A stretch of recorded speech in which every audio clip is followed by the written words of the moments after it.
I will not tolerate such behaviour. No, Sergeant-at-Arms, escort them out. The Prime Minister's words about King Charles hit Westminster like an explosion. Within minutes, ministers whispered of rebellion, aides ran for cover, and the corridors of power filled with panic. Starmer lost control in front of his own cabinet, shouting, slamming papers, and crossing a line no leader dared touch. Behind palace walls, the King's secret meeting with Nigel Farage was already in motion, a conversation that would soon rewrite Britain's balance of power forever. Starmer's voice rose again, louder this time, carrying a line that would end up written in history books. "If the King wants to play politics, I'll show him how the game is really played." No one moved. Some stared at the floor, others at the door. The cabinet secretary, pale and silent, looked ready to run. Those words broke more than protocol. They shattered the thin fabric that separates the crown from the government. He stormed out, leaving a silence that echoed through Westminster. Within hours, the recording leaked, 12 words that defied a king. By evening, every major newsroom was flashing the same headlines. Prime Minister's furious outburst against King. Shock in cabinet meeting. 2 days earlier, the chain of events had started far from that rage-filled room. Windsor Castle, early evening.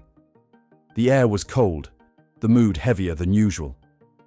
Behind the gates, under the soft glow of chandeliers, King Charles sat across from Nigel Farage and 2 Reform UK strategists. No media, no aides, just quiet voices and guarded expressions. The meeting had not appeared on the royal calendar. A single folder lay on the table, thick, marked, and deliberate. Its title read, "Restoring Britain's Democratic Foundation." Inside were pages that spoke in the language of defiance. It accused Parliament of eroding the balance that had once kept Britain stable. It outlined the idea of rebuilding sovereignty, trimming bureaucracy, and returning power closer to the people. The tone was bold but measured. For a politician, it was a manifesto. For a monarch, it was dynamite. Charles read each page slowly. His eyes moved over words that questioned the very system he represented. He paused at the final section, then looked up at the men before him. "Perhaps it's time for fresh thinking," he said. "The current path seems unsustainable." 12 words. Calm, restrained, spoken in his usual quiet cadence. No drama in the delivery, yet the meaning carried through the room like an echo. Farage nodded once. No one else spoke. The meeting ended without ceremony. 2 hours that would later split a kingdom. The following morning, palace corridors hummed with unease. Staff whispered about what the king might have said. The press office drafted the usual denials, just in case. Officially, the meeting didn't exist. Unofficially, half of Westminster already knew it had happened. Someone had seen the guest car arrive under a covered entry. Someone else recognized an aide from Reform UK stepping into the drawing room. Secrets in London never stay secret for long. 48 hours later, the inevitable happened. The Times published the first piece. King holds private Reform UK talks. Within minutes, BBC and The Guardian followed. Screens in Whitehall flickered with breaking banners. News alerts pinged through the palace press office. Phones started ringing at dawn, and by noon, the story had jumped across every major network. Reform UK issued a statement denying the leak, calling it a distortion. Palace aides denied involvement, insisting the king remained neutral. Downing Street denied nothing. Silence became its own admission. Labour insiders whispered that the story must have come from within their own ranks, a trap meant to discredit Farage, but instead exposing the monarch's private words. Online, the outrage took form. Hashtags like Chano defend the crown and Chano Starmer meltdown surged. Memes flooded feeds. Starmer edited into medieval scenes. Commentators turning the crisis into mockery. Within hours, the political argument became a national obsession. Talk shows ran special panels. Protesters appeared outside Parliament with cardboard crowns and signs reading "Respect the Throne." Royal loyalists gathered outside Buckingham Palace singing the anthem. The story had outgrown politics. It was now a cultural rupture, a question of identity, power, and heritage. What began as 12 measured words spoken in a quiet castle had reached every corner of Britain. It had travelled from Windsor to Westminster, from whispers to uproar. The Crown stood silent under the weight of history, while the government trembled under the weight of its own anger. And through the noise, the question echoed from newsroom to street corner. When a Prime Minister challenges his king, who truly holds the power? Downing Street turned into a fortress. Curtains drawn, phones locked, briefings cancelled. The crisis that began with a single outburst was now tearing through the government like fire through paper. The first resignation landed before sunrise. Transport Secretary Louise Hay walked out after a shouting match behind closed doors. Her letter hit the press before it reached Starmer's desk. I cannot support a leader who shows contempt for the constitutional monarchy and the millions who cherish it. The sentence read like a blade. 2 junior ministers followed within hours. Their resignations arrived one after another, timed like falling dominoes. Inside the party headquarters, aides tried to hold the line, but panic was visible. Senior MPs avoided interviews. Whips stopped answering messages. The Labour machine that once looked unshakable was splintering from within. Angela Rayner moved through Parliament with careful calm. No open rebellion, no fiery speech, just quiet conversations in corridors and private tea rooms. She met with backbenchers, offered reassurance, and spoke of stability. Every handshake counted. Every whisper. Built a network. She didn't need to declare ambition. Everyone around her could see it.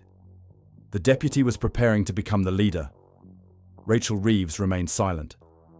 Reporters waited outside her office, cameras ready. She offered no comment. Her refusal to speak became louder than words.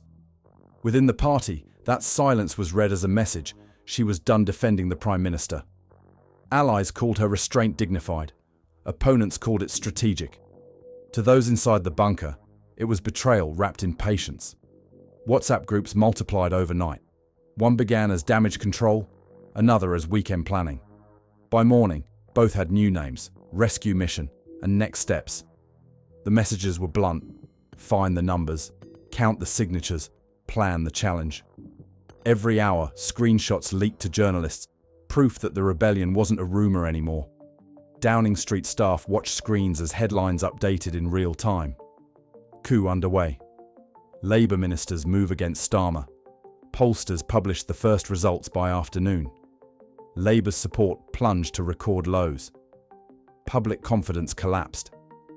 In Liverpool, Manchester and Newcastle, voters who once filled rallies now turned off their televisions in disgust. Within 24 hours, the Prime Minister who promised unity faced isolation inside his own walls. Across London, the palace remained still. No statements, no leaks, no denials. The Royal Press Office refused to comment. Behind that silence, a strategy was taking shape. Advisors called it discipline. Political experts called it the most precise act of control in decades. Every hour King Charles stayed quiet, Starmer appeared more volatile. Every day the Crown avoided reaction, the government lost more composure. The King carried on his duties as if nothing had happened. Visits continued. Speeches about climate and service remained unchanged. Cameras caught him greeting children at a community centre with a smile that looked unshaken. The image of calm leadership filled front pages. In contrast, Downing Street windows stayed dark. The difference in energy told the story without a single word spoken. Foreign leaders joined the chorus of condemnation. Justin Trudeau called constitutional monarchy the foundation of stability. Peter Dutton in Australia described Starmer's remarks as disgraceful. American anchors replayed the footage of the outburst and shook their heads. Commentators compared it to Cromwell, to revolutions, to the last time a British leader challenged the throne. Global perception shifted overnight. Political historians noted the reversal. The monarchy, often accused of being symbolic, now looked like the anchor holding the country together. The government appeared erratic, adrift, and tired. For Charles, silence became power. For Starmer, every sentence sounded like defense. Public sympathy moved toward the crown. Opinion pages filled with essays about dignity, restraint, and leadership. By the end of the week, Britain itself began to split. Streets filled with protesters carrying opposing flags. Outside Buckingham Palace, crowds waved banners that read, "Protect the King." In Trafalgar Square, others gathered under signs demanding "End the monarchy." Police formed lines between them as chants clashed across the city. Inside the Labour Party, the coup gathered momentum. Angela Rayner's meetings became strategy sessions. Rachel Reeves counted allies. Diane Abbott, a veteran of the movement, told reporters she had never seen a leader fall apart so fast. The hierarchy of the party was dissolving in real time. Farage watched from a distance, his timing perfect. Standing before Union Jacks, he spoke in calm tones about loyalty and heritage. Reform UK's membership surged overnight. Small donors poured in money. His message was simple: while others attack our king, we defend him. That line replayed on every network, turning a fringe party into a national force. Night fell on London under flashing lights from protests, chants echoing through Whitehall. The country that once prided itself on stability now faced a question that echoed through every conversation, from pubs to parliaments. When a prime minister challenges his king, who truly rules Britain now? Does Starmer survive this, or is his career over? Does Charles stay silent, or is the crown ready to strike back?